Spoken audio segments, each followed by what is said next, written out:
controversial mosque being planned in the shadow of the World Trade Center, a $100 million project. But now there's suspicions about where all that money's coming from. All that and more on Money Rocks.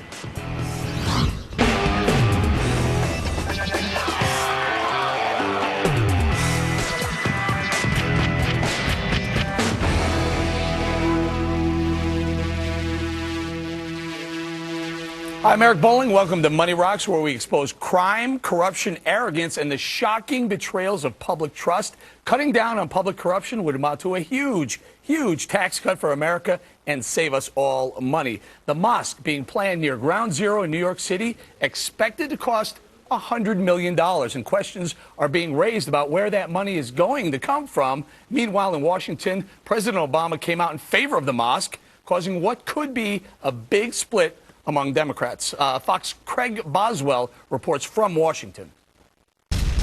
As President Obama begins a new work week, it's his comments over the weekend that continue to capture attention. At a White House dinner Friday night, the president reiterated the rights of Muslims to practice religion freely in the U.S. That includes the right to build a place of worship in a community center on private property in Lower Manhattan. The president's comments were widely reported as support for an Islamic culture center and mosque a couple of blocks away from the World Trade Center attacks. On Saturday, the president offered a slightly different message. I was not commenting, and I will not comment on the wisdom of making a decision to put a mosque there. Republicans say the president is trying to have it both ways, and the highly emotional debate is likely to become a campaign issue. I think that's a sign he got a lot of very angry phone calls from Democratic members of the House and Senate who realized he'd taken a position that was not defendable and that was going to make their reelection even harder. Washington, the White House, the administration, the president himself seems to be disconnected from the mainstream of America. Democrats disagree. I think the overriding issue remains the economy, and that issue will be the most dominant one as we go forward into the election. After delivering remarks on the economy today, President Obama begins a three-day fundraising trip for Democratic candidates from Wisconsin to California, Washington, Ohio, and Florida. In Washington, Craig Boswell, Fox News. Now, there's a question also of the money being used to build the mosque. Apparently, $100 million of funding is coming from what some could say are questionable sources. We'll hear from our all-star panel in a second, but first, we want to follow the mosque money trail with Pamela Geller, who's Executive Director of Stop Islamization of America and author of the book Post-American Presidency, the Obama Administration's War on America. Pamela, thanks for joining us. Boy, this thing has just heated up. I did about 3 hours of radio today, and anytime you mention mosques, the lights just went ballistic. They lit up like a Christmas tree. You can talk about anything else. A light here and there, but everyone wants to talk about this. I want to follow the money, Pamela. Tell us where this money is going to come from.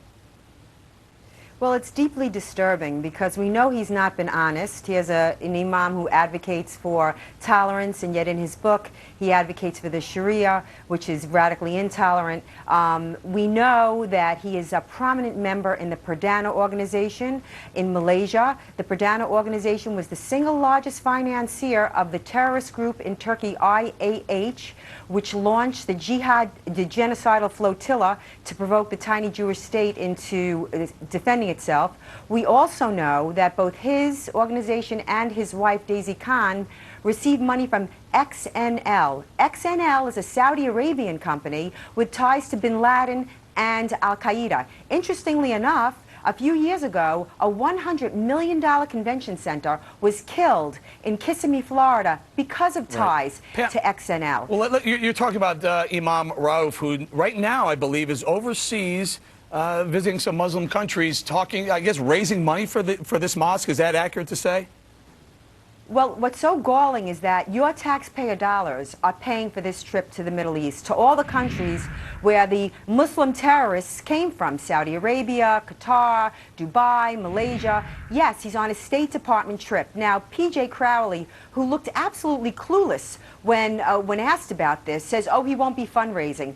But they're making the contacts for him. They're hooking him up with the biggest money in some of these countries that have very, very questionable ties to terrorists. Hang in there, Pamela. Hang in there. I want to bring the panel in, today's all-star panel. Bill Hemmer, host of America's Newsroom on Fox News Channel, CMP Group President Tom Ruskin, and Democratic strategist Bob Beckel. Bob, I'm going to start with you, my friend. I guess it's still speculation what he's actually doing. visiting all these Muslim countries, but it sure sounds like and feels like this Imam Rauf is raising money for the Ground Zero Mosque. Sounds like, feels like. Yeah. And not a bit of evidence that it's true. I just listened to this lady, when you asked her the question, where's the money coming from, and there's not a single dollar, she said, yet was directed at a mosque. And so, I mean, he may, and the other thing about imams, if you go to look let me do this. What's he doing there then? I assume he's going on a trip. Maybe he's going to ask for money, maybe he's not, but you can't make that as flat-out assertion. Well, I mean, if you were to take what you just said, ma'am, and what you just said, you could draw the conclusion the United States government was funding this mosque. Well, Pamela, am I wrong to say that the State Department? I think the State Department is funding this trip, this trip to these Muslim countries. If he does, in fact, raise money, go ahead, clear it up. He is the State Department is absolutely funding this trip, and while he speaks again of tolerance, he speaks against the ideology that inspired jihad. He will not denounce a genocidal group like Hamas. He has no money. What does that have to do? What does that have to do with money? Wait. You've got your rap here. I listened to your rap. I want to hear what you have to say about money. Get specific. Where's the money coming from? Yeah, I am. He has no money. It's coming.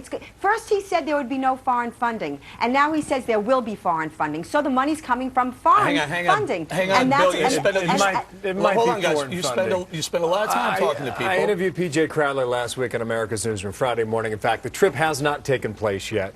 In fact, he wasn't even sure when the trip's going to happen. It will be his third taxpayer-funded trip overseas. The first one happened in 2007. This is a program that was started under George Bush, and this imam has taken advantage of it. Under American law, you cannot go overseas and raise money. Under American law, you cannot go overseas and promote your religion. Under American law, you cannot proselytize on American taxpayer dollars. The only way to make sure this does not happen is to be with him every minute of every day that he's on a trip overseas to make sure the law is not broken. Money's fungible. If he says hey, Pamela, under American law, you're not allowed to cross the border either. The fact of the matter is these things are happening. Right. It's silly. The property developer, Sharif Al-Gamal, was a waiter 2 years ago. Pamela, we're going to have to leave it there. We have a lot to get to. We appreciate your time. Thank you very much for joining us. We're now going to bring in Ibrahim Hooper from the Council on American Islamic Relations. Sir, if the imam goes overseas and raises money for whatever cause, I mean, maybe it's not this mosque, isn't it the same thing? Well, as the other commentator said, that it is against the law to go and raise money on one of these State Department-sponsored trips. But let me get back to your original speaker, Ms. Geller. I mean, she's on there. She's a perfect example of what's happening here. There's a cottage industry of Muslim bashers who are exploiting the legitimate emotions of the 9/11 then what's he doing? terrorism. What's this imam doing then if he's not there to raise money? He's over there building goodwill for the United States. But I want to ask Ms. Geller. She's gone, sir. We can't do that anymore. She's gone. No, she didn't have the. Well, she won't have the opportunity to respond. You have on a guest who put a video Yeah. on her website saying Muslims have sex with goats. Okay, so, listen to me. Listen, do me a favor. Let's keep the conversation here, Mr. Hooper. If you want to talk about this imam and this mosque, we'll do that. But we're not going to take shots at a guest who's already gone. Just to clear up here, it's possible that if and when he makes this trip, that he could turn it into a taxpayer-funded fundraiser trip. Well, but it's not stated that way. My point is that to make sure that doesn't happen, you have to babysit him the entire time. But how much, Tommy? What are you going to do? You're going to walk around with him and go to every cocktail party and whatever else they do? As Bill's alluding to, that's ridiculous. You can't be with him every minute. But the people he meets, there's nothing stopping him from later on contacting and raising money with those people. Listen, Bob, go ahead, Michael. Just excuse me, I got to put an earpiece in because this show. Well, go ahead, Mr. Hooper. Go ahead. You want to respond to this? You know, it's really high tech around here. I got to go ahead, Mr. Hooper. Go ahead. Tommy says and Bill say we should maybe have someone attached to the imam's hip. Can we do that realistically? Well, again, this imam is known as a promoter of pluralism, tolerance, mutual understanding, and for him to come under attack from this extremist smear machine is truly bizarre. But it shows that any Muslim who raises their head down in our society is this not the gentleman in just weeks after the 9/11 attacks, the attacks on the World Trade Center, he said, quote, because we have been accessors to a lot of this, almost blaming the U.S. for the 9/11 attacks? I'm sure he was talking about American foreign policy as many people inside, outside the Muslim community. That's a standard issue. Same guy, though, right? Same guy. Wait, hang on, Beckel, hang on. Same guy. Tommy, you lost some friends in the World Trade Center, right? I lost how do you feel about this people imam either saying, I knew or worked with. How do you feel about this and guy? many Muslims hold on, died in the World Trade Center attack. This guy blaming the U.S. and now going ahead and being the face for this mosque that's going to be built just 600 feet from the World Trade Center? I think it flies in the face of people who were lost at the World Trade Center 200 yards away, 2 football fields away. They're planning to build this mosque. I don't deny their right to be able to do it. I deny their right or their thought process in putting it so. Go ahead, let me just say something. I don't want to pull rank here, but I was a Deputy Assistant Secretary of State. I know a little bit about these trips. I've taken a lot of them myself. I've taken people on. Could you raise money? Yeah, you could do a lot of things when you're over there. I still haven't heard you or that woman who you don't want me to attack her. Nobody said anything about the money yet. Where's the? You haven't said one dime. Well, they don't have the money, Bob. They don't have the money yet. They've told us they don't have the money yet. They're going to have to raise it. And frankly, I'm guessing it's not going. Bill, it's not going to be too hard to raise $100 million. I don't know about that, but you need $100 million to build the proposed mosque. It's 13 or 15 stories tall. They're about $100 million shy of that right now. I tell you guys, I think this debate will continue for years. Let me ask Mr. And frankly, in the end, I'm not convinced they're going to be able to get the mosque done. Where's my you Mr. Hooper? You have no Mr. idea Hooper. what could come Mr. into Hooper, play. if this imam if Imam Rauf comes back from this trip and all of a sudden mysteriously has the funding for the Ground Zero Mosque, is it safe to say that he went over there to get the funding for that mosque? Are you speaking to me? Yes. Yeah, you know, as other people said, probably the funding isn't there right now. And, you know, wherever he gets it, it is going to be scrutinized 100 times over. He's going to be the cleanest fundraising effort ever in the history of, you know, developing property. Cleanest. Hold on. Guys, I got to bring this. This is great stuff. I want to keep it going. We've heard the money angle. Let's bring in Michael Grimm. He's running for a New York congressional seat. Michael, you've heard all this. What are you proposing? You have a fairly interesting proposal here. Well, at a minimum, this is shocking. I'm hearing all the things and the different perspectives, but I have a fairly unique perspective myself. All right, as a special agent of the FBI, I look at things a little differently. I was an FBI agent for almost 11 years, and I was a 9/11 first responder. I was there elbow to elbow with our fire department, with our NYPD, digging through the rubble and taking out remains from this pile. So it's a very sensitive, very visceral So what do you want to do, sir? What do you propose? We have got to find out where the money is coming from, when the money starts to flow. There has to be congressional oversight. We need to do an investigation. First of all, one of the first things you learn as a young FBI agent is to follow the money. That's first and foremost, and that there's no coincidences.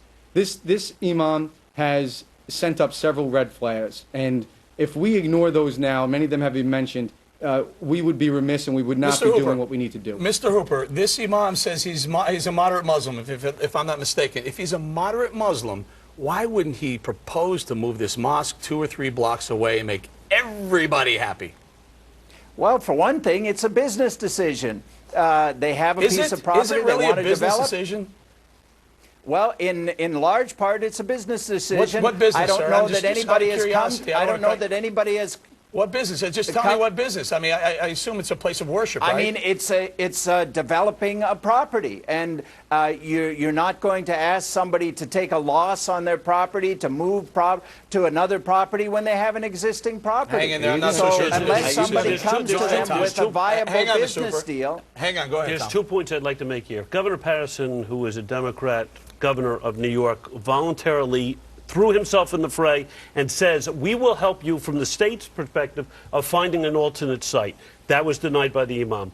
Secondly, more importantly, the fly in the ointment here is ultimately, if this thing is built, it's the New York City Police Department that's going to have to put a fixer there, a cop there 24 hours a day to protect this mosque against any terrorist act against the mosque. That's sort of like the cops will sit out front of Fox here to protect them, Eric, from these people. Look, with all due respect, just wait a second. With all due respect to you people in New York. American Muslims have to give up their rights because no, they don't have to give up their rights. To protect them. No. Hold on. Hey, listen, I'm on your side here, so just give me a break, all right? This is not about the First Amendment. Listen to this guy running for Congress, right? First responder, and I congratulate you for that. But look, at some point, I know it's sensitive here in New York and probably New Jersey, but we are going to have to get over 9/11. We're going to have to get over it. Allow We me to can't do alter this. our way of life. Allow me to We do can't. this. You Allow guys me want to to do keep this. it going, Hang you on, keep it Beckel. going. Hang on, Mr. Hooper. Hang on. We have this broke a couple minutes before showtime. A spokesman for Senator Harry Reid said, quote, "The First Amendment protects freedom of religion. Senator Reid respects that, but thinks the mosque should be built someplace else." Wow. There you go, sir. There's the ranking member of the Senate saying, I we're like moving all away of from those statements of respect for the Constitution, but they're always followed with the word "but" when it comes to American Muslims, and that's a bit disturbing. True. You know, that's not true. First of all, as someone that has also put on the uniform as a United States Marine, I marched into battle for the freedoms that this country stands for. Okay, as a Marine, I helped to protect Saudi Arabia, and I helped to liberate Kuwait. So there's no question that I would give my life for the freedoms that this country believes in and stands for. Billy, this is not about rights. It's about right and wrong. Building this mosque there is wrong. The story exploded on Friday night because the White House made a decision to get involved and make a statement.